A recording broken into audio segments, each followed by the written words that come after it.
औज़ुबिल्लाहिमिनश्शैतानिर्रजीम बिस्मिल्लाहिर्रहमानिर्रहीम। मोअज़्ज़ज़ नाज़रीन, अस्सलामु अलैकुम व रहमतुल्लाहि व बरकातुहू।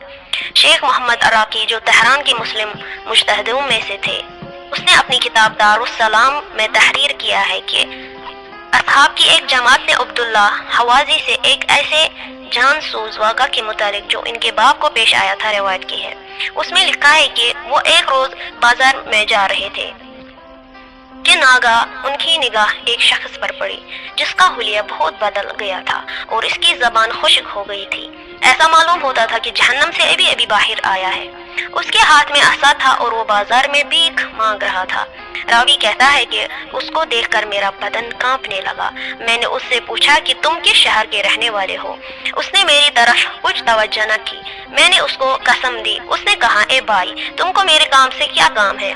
मैंने अर्ज किया, मेरी दिली ख्वाहिश है कि मैं तुमसे तुम्हारी सरगुज़श्त सुनूं। उसने कहा, अगर तू मुझको खाना खिलाएगा तो मैं अपनी आप सुनाऊंगा। मैंने उसको अपने मकान पर लिया और खाना खिलाया। उसने मुझे कहा, क्या तुम रोज आशुरा मौजूद थे? मैंने कहा, नहीं, लेकिन क्यों? उसने कहा, अच्छा, क्या आपको इन मसाइब का इल्म है जो हुसैन अलैहिस्सलाम पर पड़े? तो मैंने कहा, हाँ, मैंने सुना है। तो उसने कहा, क्या आपने उमर इब्न साद का नाम सुना है? तो मैंने कहा, हाँ, सुना है, लेकिन तुम्हारे मौजूदा रवैया और मौजूदा सूरत से वाक़या करबला का क्या रब्त है? उसने कहा, बहुत गहरा रब्त है। तो मैंने कहा, क्या तुम उमर साद के कबीले से हो? तो उसने कबीले से तो नहीं हूँ, लेकिन मैं उसकी फौज का अलमदार था। मैंने कहा, क्या तूने भी अमली हैसियत से वाक़या करबला में हिस्सा लिया था? उसने कहा, हाँ, लिया है, और इस हद तक कि जिसका जिंदा सबूत मेरी वजूद सूरत से आया है।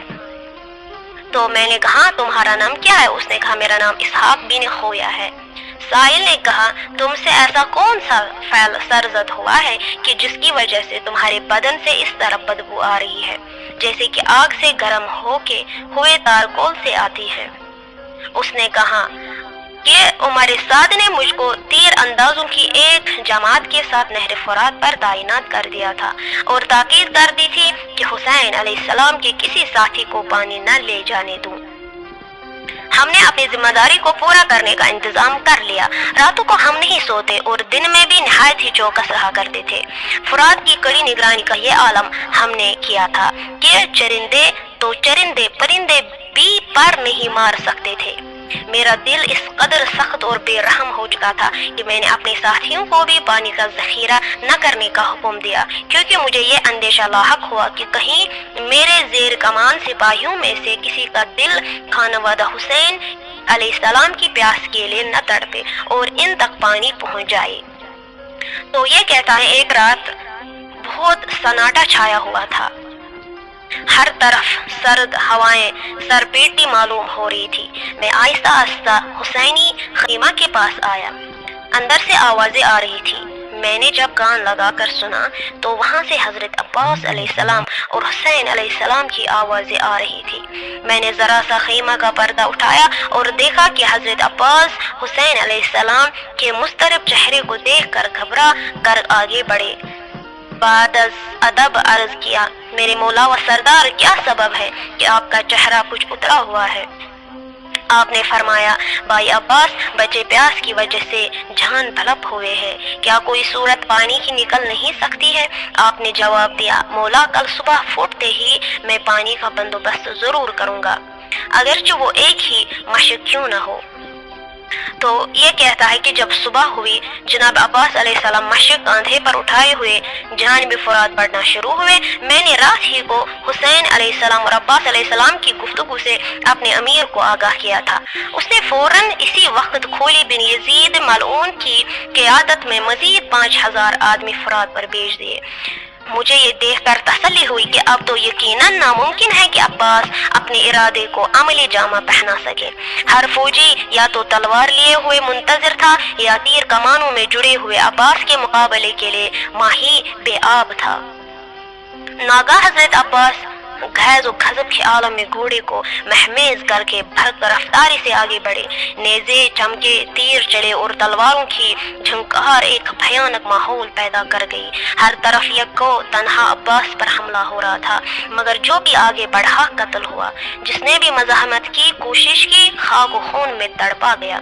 हमने मिलकर पत्थरों की बारिश शुरू कर दी। उसका नतीजा ये हुआ कि जनाब अब्बास शदीद मजरूह हुए। आप बराबर मज़ाहमत की हर दीवार को मिस्मार करते हुए फुरात की तरफ बढ़ते गए। यहाँ तक तकरीबन 9000 की फौज ये देखकर हैरान रह गई कि जनाब अब्बास ने इतनी फौज की कसरत के बावजूद भी किस तरह फुरात में घोड़ा डाल दिया।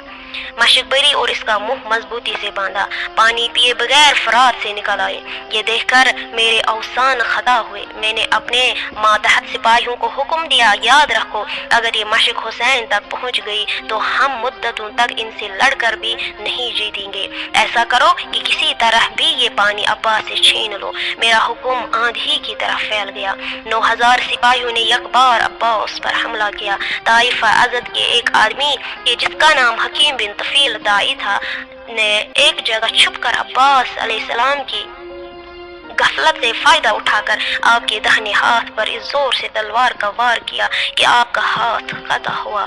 जनाब अब्बास अलैहिस्सलाम ने फौरन मशक को बाएं हाथ में लिया और फरमाया, बखुदा अगर तुम लोगों ने मेरे हाथ को कता भी किया तो क्या इस तरह मैं हक की हिमायत व नुसरत से बाज आऊं?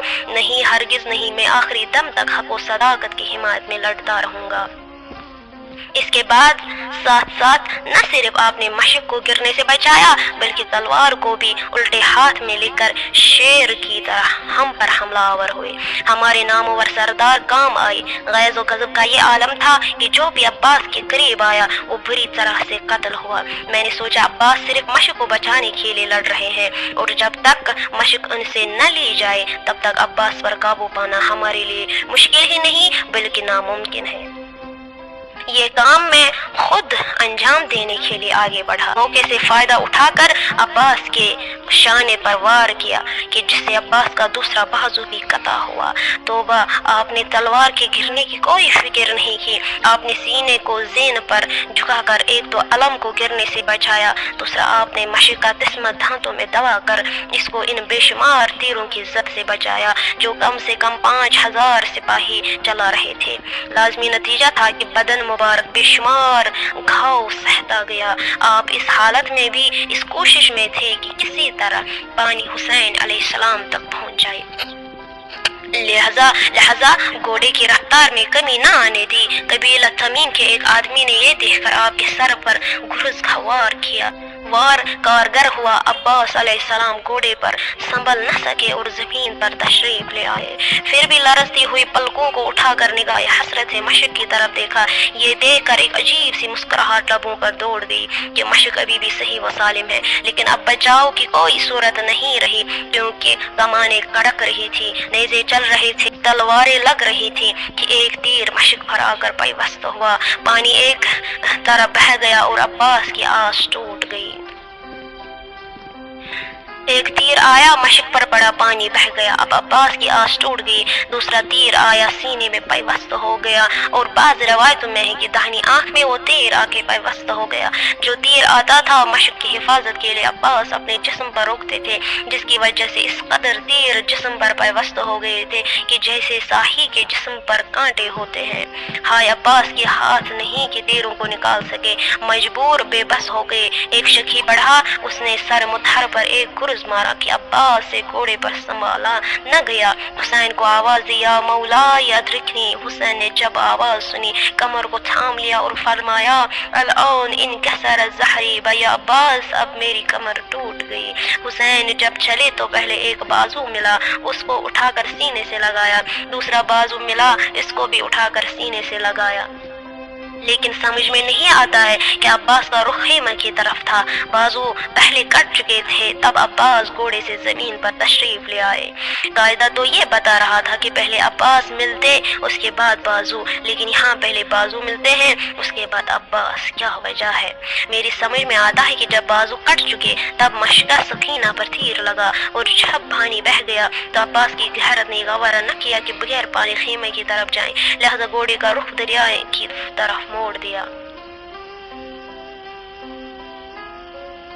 جب حضرت حسین علیہ السلام لاش عباس پر پہنچے تو عجیب منظر دیکھا، 400 نیزے بردار عباس کو گھیرے ہوئے ہیں، ہائی نیزے سے عباس کے جسم کو پارا پارا کر رہے ہیں۔ یہی وجہ تھی کہ جب حسین نے چاہا کہ عباس کی لاش وہ خیمے کی طرف لے چلے تو اس قدر جسم عباس سے گوشت ٹکڑوں کی صورت میں الگ ہوا تھا کہ حسین ایک حصے کو اٹھاتے تھے، دوسرا حصہ زمین پر رہا جاتا تھا، دوسرے کو اٹھاتے تھے تو تیسرا زمین پر ہی پڑا رہتا تھا، لہذا آپ نے جناب عباس علیہ السلام کو اسی طرح سے رہنے دیا۔